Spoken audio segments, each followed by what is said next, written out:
All right, in this video, we're gonna be making this coat rack. It's super easy to make. I promise you can do it at home, as long as you have a few basic tools. So just follow along, we'll get it made.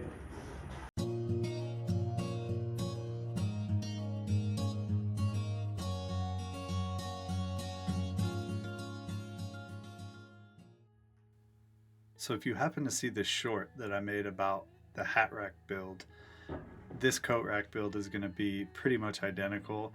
It's just a little bit larger, and I'm going to go a little more in depth on how I built it. So I'm using some 4/4 red oak here. There's a couple reasons I'm using red oak. One, it's an affordable hardwood, and two, it takes stain really well, and this project is going to get stained, so I opted for red oak. Our first step is just cutting down a couple pieces at 33-inch length. The reason it's 33 inches is just because that works with the spacing that I want between my hangers. So depending on the number of hangers that you're going to have and the space you want in between them is what's really going to determine the length of your coat hanger. Then we bring those pieces over to the table saw, and the first piece I'm going to cut at 6.5 inches wide.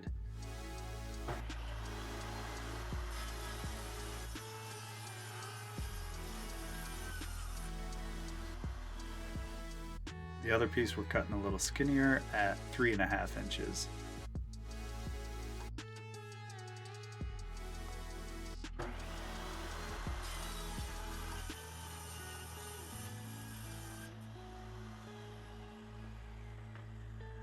Now you could honestly just stop right here and screw this board from the back to the front here. You might want to make this a little bit skinnier.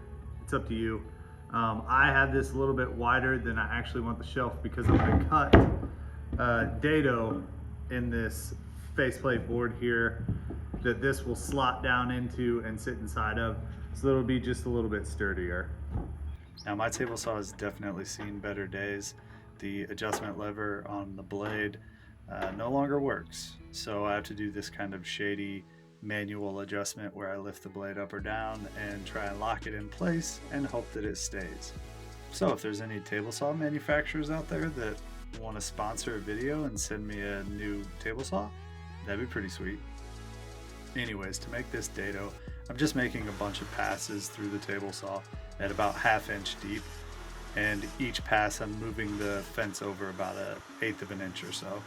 Now if you cut your dados this way, it's totally fine, but if you don't have a flat kerf blade, like I don't, the blade doesn't leave a flat cut.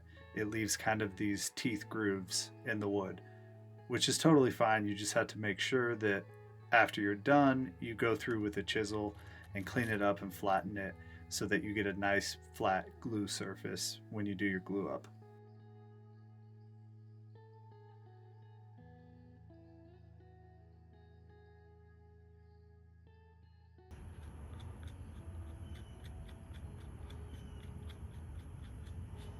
Now on the back of my piece here, I'm just making some reference lines and marks so that I know where to drill the holes for my hangers.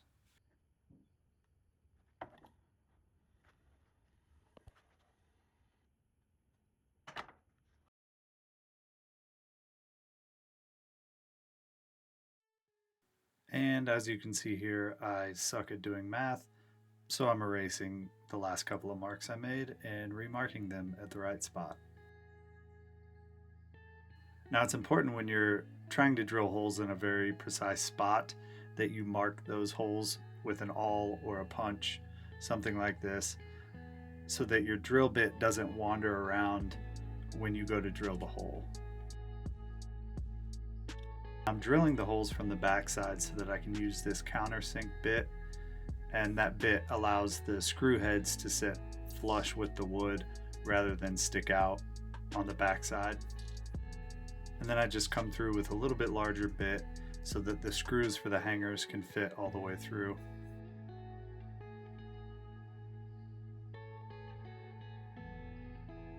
Next, I'm making some marks for the holes that are gonna be used to actually hang the coat rack. Now I'm using this little router jig that I made so that I can use what's called a keyhole bit in my router to make a little slot for screw, nail, whatever you're hanging these with to fit inside. Now you don't have to use this keyhole method, that's just what I like to use to hang stuff. You can use picture hangers, you can use all sorts of different ways to hang it. You can even screw it into the wall from the front if you're fine with seeing the screw holes. It's totally up to you, hang it however you want.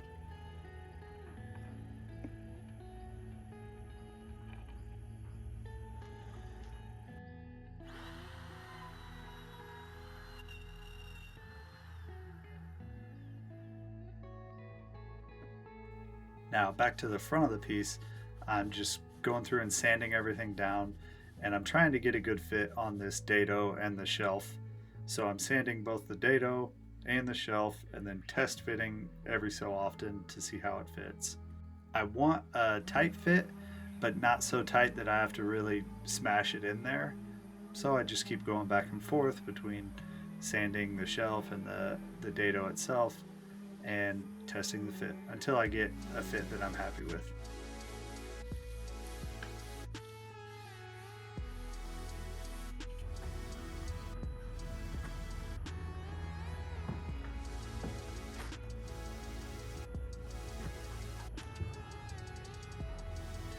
Once we're good on that front, we're ready for the glue up, and the glue up's pretty straightforward. Just throw some glue in the dado and on the shelf itself, and then clamp it together.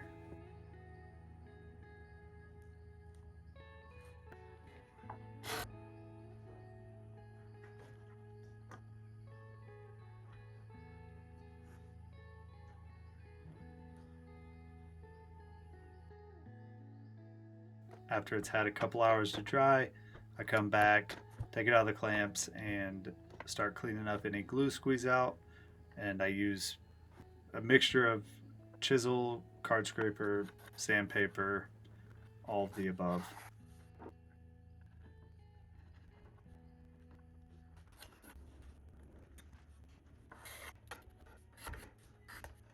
I also like to hand sand the edges a little bit so that the edges of the boards aren't super sharp, especially with something like this where you're reaching your hands up there all the time on a coat rack.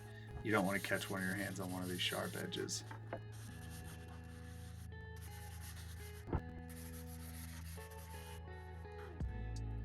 Now for the stain, I'm using this Minwax oil-based stain. This is a dark walnut color.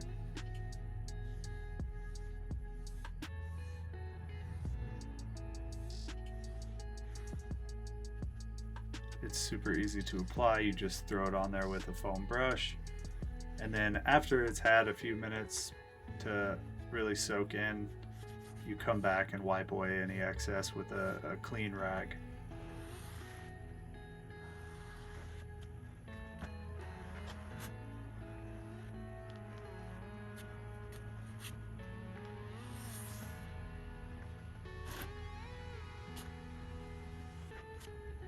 After the stain's dried, I come back with some clear satin polyurethane and just spray on a few layers just for some added protection from daily wear and tear.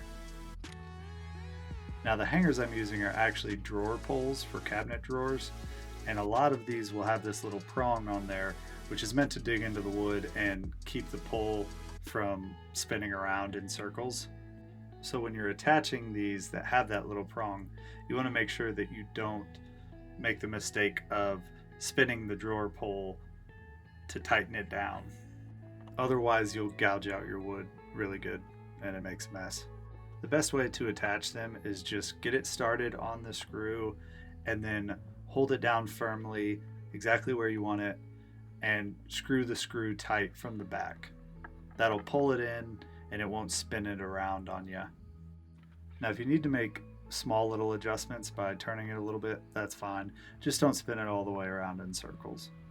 A little tip for hanging anything with these keyhole hangers: grab yourself some painter's tape and a marker, and then you're going to lay a piece of tape along the top edge of whatever you're hanging. Make sure you cover the holes with the tape and then feel around for the holes with your finger and mark those holes on the tape.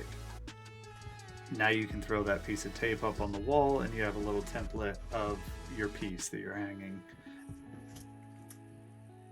Then you just mark your holes, and here I'm using a screwdriver just to make a little indentation.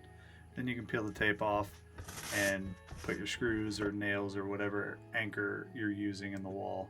I threw a couple screws in there and then went ahead and hung the coat rack. Now this coat rack isn't actually going to live here. This is just for demonstration. This is going to my sister's, but I have to drive a couple hours to take it to her. But there you have it. Super easy, pretty sweet looking coat rack. You should totally get out and make one. As always, if you enjoyed the video, I would love if you liked, subscribed, commented, all the things. I greatly appreciate it. Thanks for watching.